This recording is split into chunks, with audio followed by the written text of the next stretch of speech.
Good afternoon, guys. Welcome to Lunchtime Live with Liv. So, me and my son are sitting here eating lunch. You want to say hi, Kendrick? Hi.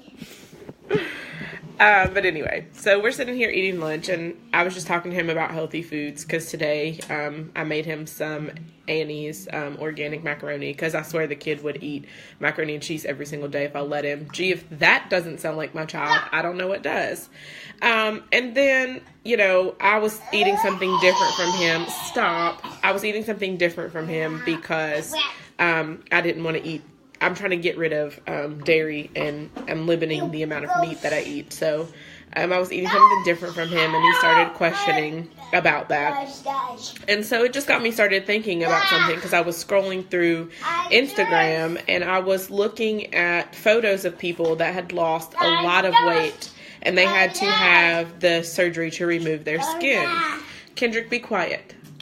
And so that just really got me thinking about things, and it made me kind of question some of the motives behind our healthcare system because, being someone who advocates natural health and essentially makes that a priority, I look at that situation and kind of correlate it to other things. Like, so for instance, we are always talking about like the opioid crisis, or back when there was a war on drugs and there was a big stigma about marijuana, and then crack became very prevalent in certain neighborhoods. Not going to get into that right now because that's something that is near and dear to me, but I don't want to talk about that because that leads to other conversations. But anyway, back to the obesity in the healthcare system.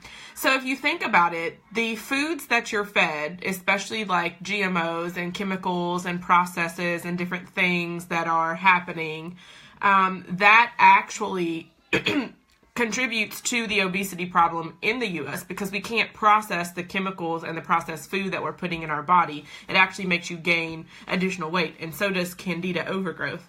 I talked about that a little bit this morning about how yeast and bacteria plays a very important role in the digestive system and the GI tract. Eugene, thank you very much. I'm actually considered morbidly obese for my weight. I am not ashamed to say it. I'm 5'3" and I weigh 182.4 pounds today. I've lost 1.8 pounds in the last 5 days because I'm actually pushing to be healthier overall. Not just for me. I'm not a vain person. I just want to be able to run it after my son without being out of breath. But thank you for that. I appreciate it.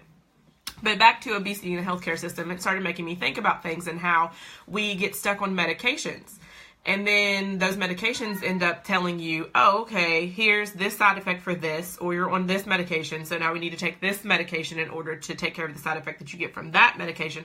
And it just becomes this vicious cycle and this craziness that happens. And again, attributing to weight gain. Most medications that we take that alter our states inside the endocrine system are things that contribute to weight gain. The reason why is because when you start messing with your hormones, it does something to you that no other thing can do. And so when your hormones are out of whack, or they're not on the alignment scale that they need to be on, it causes some problems. And so I started thinking about these folks I'm very, very, this is not a negative, it's a positive. I praise them for pushing hard and doing the work to lose the weight and to eat healthy and to have a healthy lifestyle. But then they're stuck with having to have the excess skin removal surgery. So it's almost like you cannot escape having to pay some sort of money essentially to be healthy. You will have to break even to get out of that cycle. And it makes me very sad because I know that those surgeries are so expensive. And I can't tell you